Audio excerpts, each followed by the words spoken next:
torture testing? Legit or not? Grab you a cup, guys.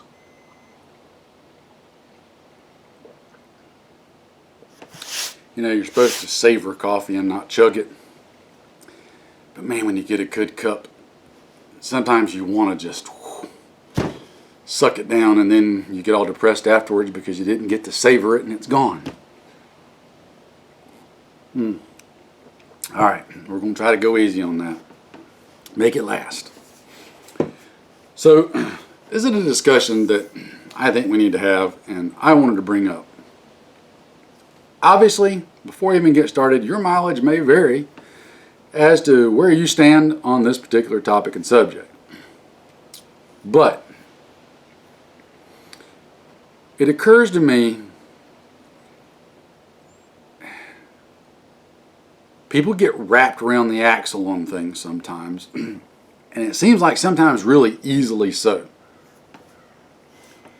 I've seen a lot of videos and a lot of blog posts, etc., where people have taken items and torture tested them. They failed the torture test, and then 9 times out of 10 it gets proclaimed that, oh well, these are obviously a failure, they're no good, don't bother using this, it obviously will fail you, it can't stand up this, that, or the other, etc. The problem that I find with that is, more often than not, the torture test that they do on various items, and by they I mean the people doing it, is honestly just unrealistic and inapplicable. Like, they're doing things that break the particular item they're testing or cause it to fail or not work right, and they're doing it in ways that there's probably a 98% plus chance you would never experience or see or do in real life with it. So then they take an otherwise good item and suddenly pronounce it to be a failure and no good.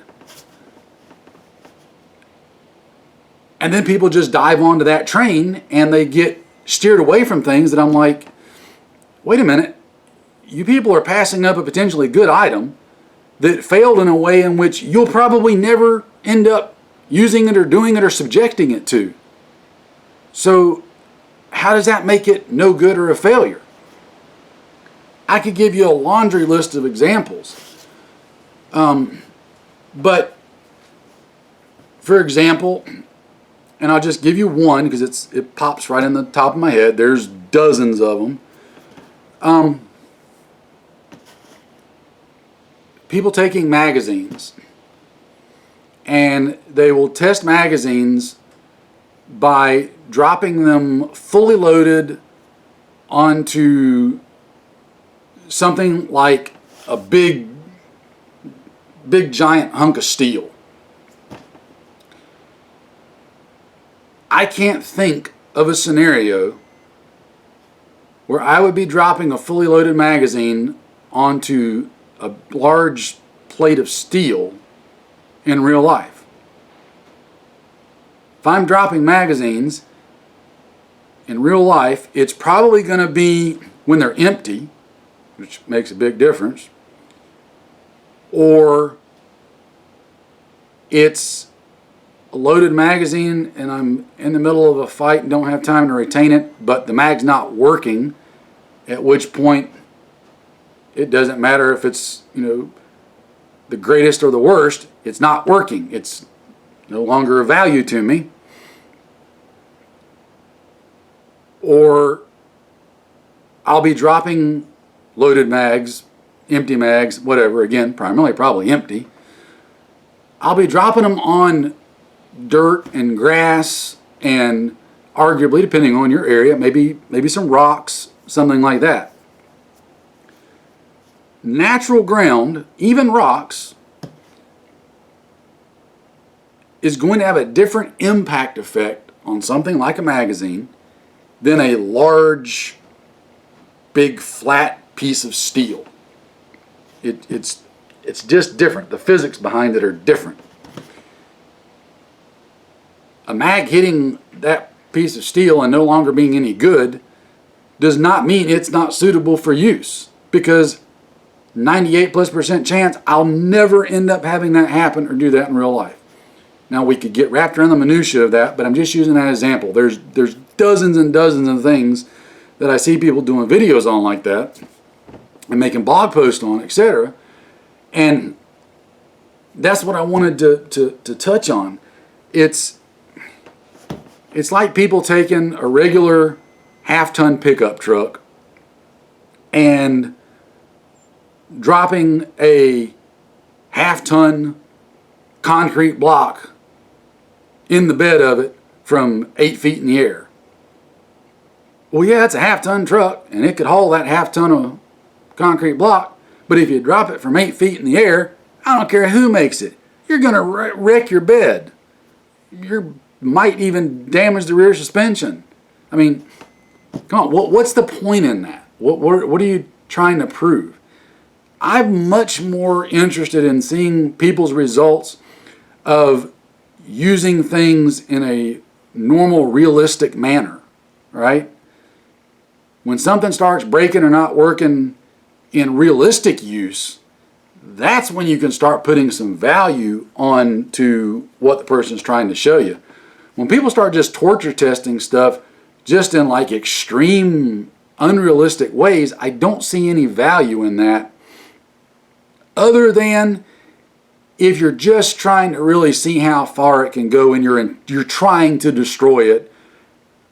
And if you are doing that, then I would hope that you would have the integrity enough to make it clear to your audience, if you're the person writing the blog or making the video, that this item works perfectly great for normal usage.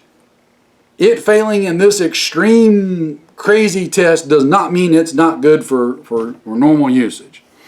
Now, I guess the argument would come down that what is everybody's definition of what's extreme and crazy could vary, I suppose, but I mean, can it really? I mean, there's realistic, real-world use of things, and then there's not. I mean, knives. I can take a knife and use it as a pry bar, but knives aren't meant to be used as pry bars. Knives are used to cut stuff and stab things, chop things. Using it as a pry bar, I can take a whole bunch of really good knives, use them as a pry bar, bend it and wreck it, and then say, oh, well, this knife's no good, it bent. But I was using it for something that it's not intended nor designed or expected to be able to surpass. 98+% of all its normal uses, it could probably be wonderful for and last forever. And I don't get why people do that. So I guess that's just kind of my rambling point and chatting with you guys about is be careful when you're watching stuff, guys. Don't get wrapped around the axle, and when you see somebody doing something like that, look at it real analytically and critical in your own mind of, okay, if I were using that in the real world, what are the chances of that scenario that made it not work actually happening to me? And does that mean that it won't work in normal, realistic scenarios, situations? Be careful about that. Especially, it's so easy. There's so many people on YouTube that, and I don't mean just YouTube, but blogs and elsewhere, you know what I mean, that get these cult-like followings, and people will just hang on every word they say and give no critical thought of their own into it. If person XYZ says this, then that's it. They just go around parroting it to everybody else, everywhere they can parrot it to, and just because their favorite, XYZ guru said it. Be careful about that. Be really, really careful, and be careful how you let yourself be influenced like that. I tell you guys all the time, don't even take my word on things. I don't have any reason to not try to give you the truth.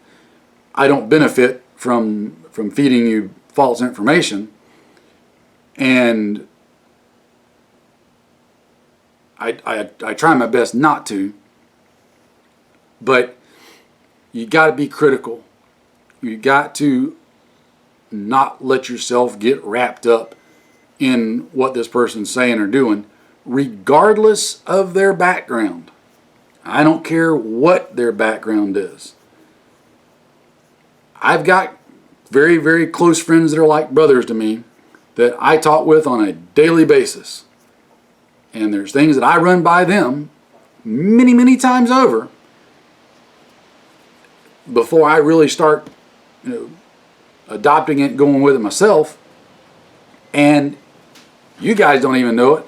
There's a whole lot of stuff that I bring to y'all and pass on and say to y'all that I talk with all these people in depth about before I ever pass it on to y'all, because I want to try to make sure that I'm giving you as valuable and good information as I possibly can.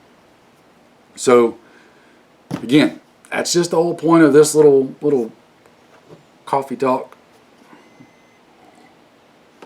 Be careful what you let yourself get influenced by and get wrapped around the axle by, and be careful what you in turn believe and spread and pass on and facilitate, especially when it comes to people doing destructive testing and torture testing and all this other stuff. Be very careful of what you buy into. Think of it in realistic situations and terms and such. I think that's all I wanted to ramble to you about today. Just had that brewing in my head, and it seems like every time I turn around, I'm seeing something along those lines that I'm just like, really?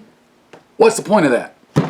And I guess what really brought it to the forefront was literally just last night, the night before I recorded this, I was watching a video where somebody referenced another video. Yeah, this item failed in this testing.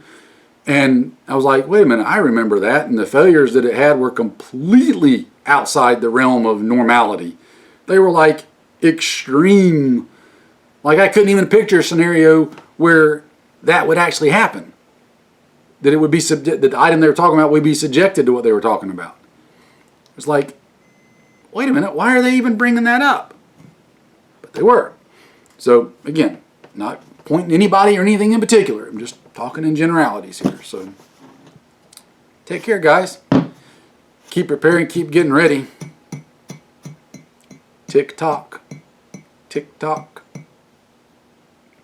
I'll see you in another one.